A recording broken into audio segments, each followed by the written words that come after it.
Tuhan, saya selalu bilang Bapak Ibu Saudara yang diberkati Tuhan, bahwa saya tidak lebih daripada saudara. Kita akan sama-sama belajar firman Tuhan saat ini. Dan tidak perlu waktu, pagi hari ini saya akan membahas tentang kehendak Allah. Kehendak Allah. Nah, apa itu kehendak Allah, Bapak Ibu Saudara yang diberkati Tuhan? Apa itu kehendak Allah? Kadang kita taruh di benak kita atau di pikiran kita, kehendak Allah itu menyukacitakan, kehendak Allah itu mengenakan, luar biasa, dahsyat, hebat. Tetapi kalau kita teliti di dalam Alkitab, tidak seperti itu, Bapak Ibu Saudara. Nah, apa itu kehendak Allah? Kehendak Allah ialah melakukan kehendak Bapa di surga. Ada 3 poin penting yang saya akan bagikan pagi hari ini untuk kita semua tentang kehendak Allah. Namun sebelum itu, saya akan kemukakan untuk membaca ayat firman Tuhan. Mari kita buka sama-sama Alkitab kita dalam Injil Matius pasal yang ke-7 ayat yang ke-21. Sekali lagi, Injil Matius pasal yang ke-7 ayat yang ke-21. Saya bacakan firman Tuhan. Bapak Ibu Saudara sekalian perhatikan di Alkitab masing-masing. Matius pasal yang ke-7 ayat yang ke-21, firman Tuhan berkata begini. Bukan setiap orang yang berseru kepadaku, Tuhan, Tuhan, akan masuk ke dalam kerajaan surga, melainkan dia yang melakukan kehendak Bapakku yang di surga. Haleluya. Untuk masuk surga, ini adalah satu kerinduan terbesar bagi setiap umat manusia. Karena di surga kita ketemu Tuhan, hidup di tempat yang enak, tempat yang maha mulia selama-lamanya. Tetapi tidak ada kesempatan bagi setiap manusia untuk masuk surga kalau kehendak Allah dilawan, kehendak Allah ditantang dan tidak dilakukan.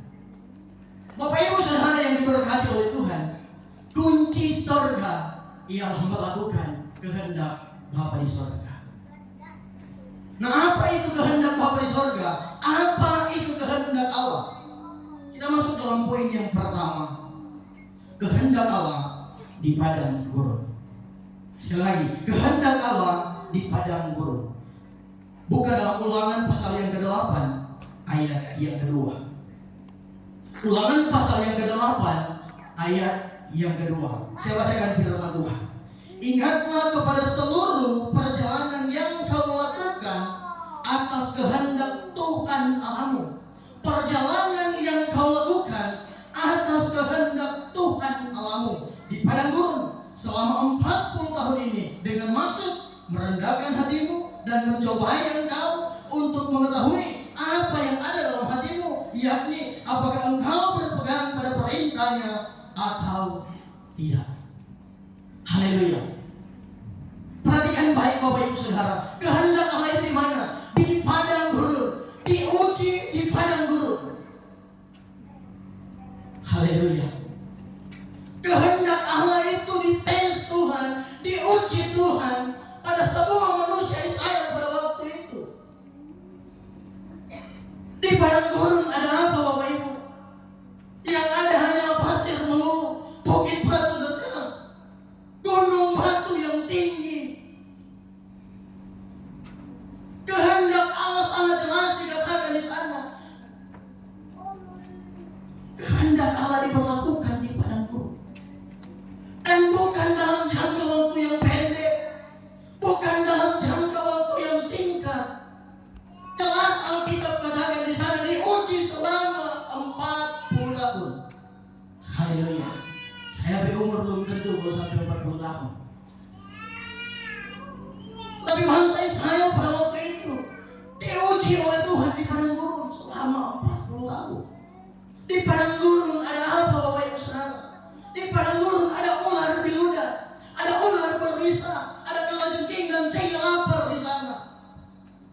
Kita pikir kehendak Allah itu hanya seperti di tepian danau. Di sana tumbuh banyak tanaman, ada buah dan sayur di sana, makanan berlimpah di sana. Tidak. Alkitab katakan kehendak Allah diberlakukan Di padang gurun ada apa lagi? Di padang gurun ada orang Moab, ada orang Amori, ada orang Amalek yang mempunyai kemampuan tempur dan siap sedia untuk menyerang, membunuh, mematikan. Haleluya. Kita pikir kehendak Allah cuma enak-enak saja, nyaman, aman, tentram, damai, sentosa saja. Tidak. Di padang gurun ada peperangan. Di padang gurun ada teror. Ada situasi yang tidak menyenangkan. Di malam hari begitu dingin. Di siang hari ada terik yang membakar. Haleluya. Kehendak Allah itu bukan cuma enak-enak saja, Bapak Ibu. Bukan cuma nyaman-nyaman saja, menikmati semua fasilitas. Hidup enak-enak saja, tidak punya masalah. Tidak demikian, Bapak Ibu. Tetapi ada penderitaan di sana. Ada tekanan di sana. Ada situasi yang tidak mengenakan. Tetapi sangat jelas Alkitab katakan bahwa kehendak Allah diberlakukan Tuhan di padang gurun. Haleluya. Di padang gurun ada apa lagi? Ada singa di sana, ada kalajengking, ada ular, ada situasi yang tidak menyenangkan, ada situasi yang buruk, dalam keadaan yang tidak aman, yang tidak baik-baik saja. Ada hati yang penuh dengan penderitaan di sana. Tetapi ketika saudara menjalankan kehendak Allah, ingat baik saudara, semua itu dalam kendali Tuhan. Kalau engkau berjalan dalam kendali Tuhan, engkau akan tiba di tempat tujuan yang tepat, dan kasih karunia Tuhan akan melimpah atas hidupmu, mengalir dan mengalir terus. Tuhan akan menyertai engkau. Tuhan akan menolong dan memampukan engkau. Di padang gurun ada apa lagi? Ada penderitaan di sana. Ada siksaan di sana. Kekurangan makanan, kekurangan minuman. Haleluya. Kita pikir kehendak Allah itu tercukupi selalu, hidup enak terus, makan daging ayam terus. Tidak. Seringkali kehendak Allah itu hanya lombok saja dengan nasi. Ya. Seringkali kehendak Allah itu diuji lewat sakit, penyakit. Nyandak sehat terus, Bapak Ibu. Nyandak kuat-kuat terus. Saya berdiri di tempat ini kelihatan kuat, tapi suatu saat nanti mungkin saya duduk di kursi roda. Mungkin saya pernah terbaring di tempat tidur, saya tidak tahu. Tetapi semua itu dalam kendali Tuhan. Kalau Tuhan izinkan itu terjadi, Tuhan tahu bahwa engkau mampu. Tuhan tahu engkau kuat, engkau bisa melewati semua itu, dan Dia yang akan menyertai engkau. Haleluya. Kehendak Allah itu bukan enak-enak saja, Bapak Ibu. Ada banyak penderitaan di sana, ada banyak tekanan-tekanan di sana, ada banyak masalah dan pergumulan di sana. Tetapi di dalam kendali Tuhan, engkau setia melakukan kehendak Allah, maka Dia yang akan memberkati engkau. Karena di ujung kehendak Allah, di sana ada sukacita, ada kebahagiaan, ada hidup damai dengan Tuhan. Kita pikir kehendak Allah itu cuma enak-enak saja. Kehendak Allah itu luar biasa, dahsyat, sempurna. Betul, kehendak Allah itu sempurna. Tetapi di situ ada ujian, di situ ada tantangan yang harus Anda lewati. Dan pertanyaannya, apakah tembus atau tidak? Haleluya. Nomor 2, kehendak Allah bagi Paulus. Kehendak Allah bagi Paulus. Paulus adalah seorang penjahat yang bertobat.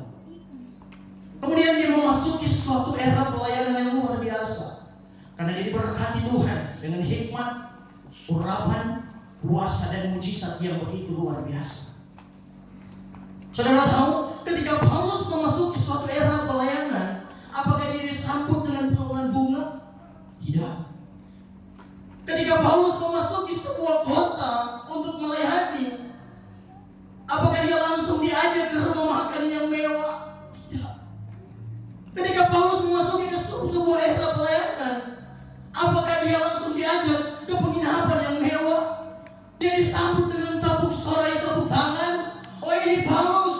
Dia berdoa orang disembuhkan. Banyak melakukan mujizat, berkhotbah luar biasa. Tidak. Sudah justru Paulus mengalami hari-hari penderitaan. Dia diburu seperti seekor binatang. Mengalami hari-hari yang tidak baik dalam hidupnya. Mengalami hari-hari penderitaan. Banyak tekanan yang dia alami. Banyak masalah yang dia alami. Dia tidak diperlakukan sebagai dengan baik. Kemudian saudara bertanya, apakah Paulus sementara tidak menjalankan kehendak Allah? Apakah Paulus tidak sementara menjalankan kehendak Allah? Paulus menjalankan kehendak Allah.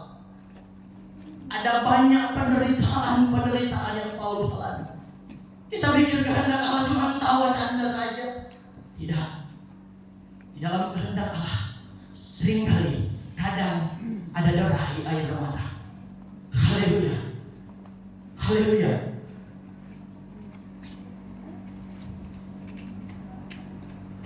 Paulus menderita dari hari ke hari.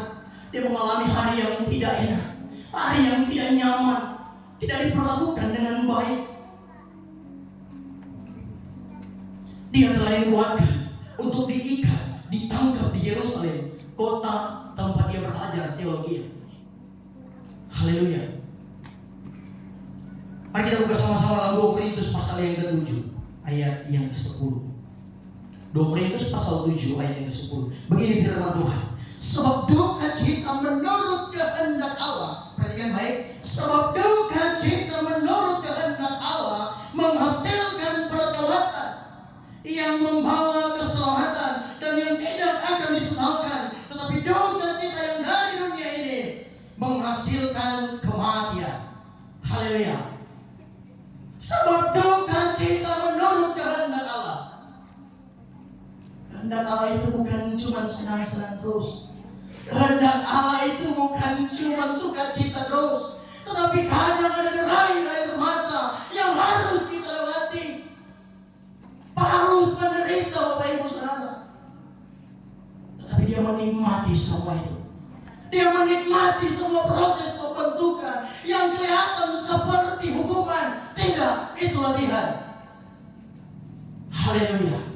Itu yang akan mendewasakan Bapak Ibu Saudara. Itu yang akan membangun iman percaya kita. Membangun hubungan kita dengan Tuhan lebih dekat dan lebih dekat lagi. Lewat proses dan pembentukan itu, saya dan saudara bisa dewasa di dalam Tuhan. Amin. Haleluya.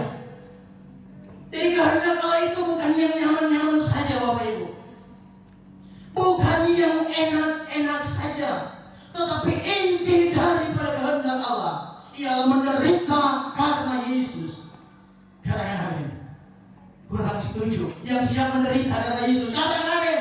Dengan suara yang mantap. Saya hitung 1, 2, 3. Haleluya. Yakin dan percaya engkau menderita karena Yesus. Engkau akan menuai hasil yang luar biasa. Dia yang akan memberkati saya dan saudara. Dia tidak pernah membiarkan kita. Bahkan dia tidak pernah memberikan ujian dalam hidup kita yang lebih dari batas kemampuan kita. Dia tahu sampai di mana saya dan saudara mampu. Haleluya. Satu ayat lagi untuk hal itu. Buka sama-sama dalam 1 Petrus pasal yang keempat ayat 19. 1 Petrus pasal 4 ayat 19. Saya bacakan firman Tuhan. Karena itu baiklah juga mereka yang harus menderita karena kehendak Allah, menyerahkan jiwanya dengan selalu berbuat baik kepada Pencipta yang setia. Haleluya. Perhatikan baik-baik Bapak Ibu. Menyerahkan jiwanya. Bukan cuma korban perasaan, bukan cuma korban pikiran, apalagi korban harta. Alkitab catat menyerahkan jiwanya. Haleluya. Berikan hidupmu seutuhnya untuk Tuhan, untuk selalu mempermuliakan nama Tuhan. Paulus menderita, tetapi dia tidak bersungut-sungut. Sudah justru dia menikmati akan hal itu. Dia menikmati itu Bapak Ibu. Saya mau katakan, kalau saudara hanya sekedar menjalani penderitaan, saudara hanya sekedar menjalani proses-proses dalam hidup, saudara tidak akan mampu. Tetapi harus menikmati itu. Haleluya. Menikmati proses pembentukan Tuhan yang Tuhan izinkan terjadi. Haleluya. Kita masuk dalam bagian yang terakhir. Saya tidak akan bicara lama. Nomor 3. Menderita karena kehendak Bapa. Menderita karena kehendak Bapa. Ini tentang Yesus. Di mana Yesus yang harus menderita karena kehendak Bapa. Yesus yang harus menderita karena kehendak Bapa. Buka sama-sama dalam Injil Matius pasal 26 ayat yang ke-36. Injil Matius pasal 26 ayat 36. Saya bacakan firman Tuhan. Maka sampailah Yesus bersama-sama murid-muridnya ke suatu tempat yang bernama Getsemani. Lalu ia berkata kepada murid-muridnya, duduklah di sini sementara aku pergi ke sana untuk berdoa. Sementara aku pergi ke sana untuk berdoa. Mengapa Yesus harus berdoa pada malam itu? Karena dia tahu dia akan segera ditangkap, diadili, dicambuk, disalib dan mati. Dan untuk mengalami hal yang paling berat dalam hidupnya, Yesus harus berdoa. Dan tempat doanya adalah Getsemani. Waktu Yesus pergi berdoa, dia membawa murid-muridnya sebanyak 12 orang. Yesus membawa murid-muridnya sebanyak 12 orang. Tetapi perhatikan baik Bapak Ibu Saudara. Ketika Yesus membawa murid-muridnya sebanyak 12 orang, dia membagi 2 kelompok pada waktu itu. Ada yang dekat dengan dia dan ada yang agak jauh dengan dia. Nah, timbul pertanyaan dalam hidup kita. Apakah Yesus membeda-bedakan murid-muridnya pada waktu itu? Tidak. Tetapi Yesus tahu kualitas murid-muridnya. Dia tahu mana yang lebih sungguh-sungguh dan serius dengan dia, mana yang tidak. Dia tahu mana yang lebih mempunyai iman yang kokoh dan mental yang kuat di dalam dia, mana yang tidak. Haleluya. Kemudian Yesus berdoa pada waktu itu. 3 kali Yesus berdoa di malam yang sama. Doa yang pertama Yesus ucapkan, bukan kehendakku yang jadi, melainkan kehendakmu lah yang jadi. Yesus saja berdoa seperti itu. Kemudian dia berdoa kembali, kalau boleh cawan ini dilalukan daripadaku. Tetapi dia tutup doanya dengan bukan kehendakku yang jadi, tetapi kehendakmu lah jadilah. 3 kali Yesus berdoa dengan doa yang sama. Bahkan dia berdoa semalam suntuk. Kalau kita perhatikan Bapak Ibu Saudara, pada waktu itu di mana ada tawar menawar antara Tuhan Yesus dengan Bapa di surga. Dia berdoa 3 kali supaya cawan ini jangan dia minum, supaya cawan ini dilalukan dalam hidupnya. Ada perasaan penolakan daripada Yesus, tetapi Yesus juga tahu bahwa Bapa tidak akan jawab doanya. Karena kalau Bapa jawab, proyek ini selesai. Saya tidak selamat, saudara tidak selamat. Haleluya. Kemudian Yesus berdoa dan berdoa. Dan di akhir doanya, apa yang dia dapat? Yang datang adalah Yudas Iskariot, seorang pengkhianat. Yang berkhianat hanya karena duit. Dia menjual Yesus hanya karena duit. Haleluya. Makan bersama, jalan bersama, melayani bersama, murid tercinta. Tetapi dia berkhianat karena duit. Haleluya. Yudas menjual Yesus pada waktu itu. Tapi kemudian dia sadar dan dia menyesal akan perbuatannya. Dia menyesal akan perbuatannya. Dia berkata, aku sudah jual Yesusku. Dia kembalikan uang yang sudah dia terima. Dan dia pergi dengan hati yang hancur. Dia menangis.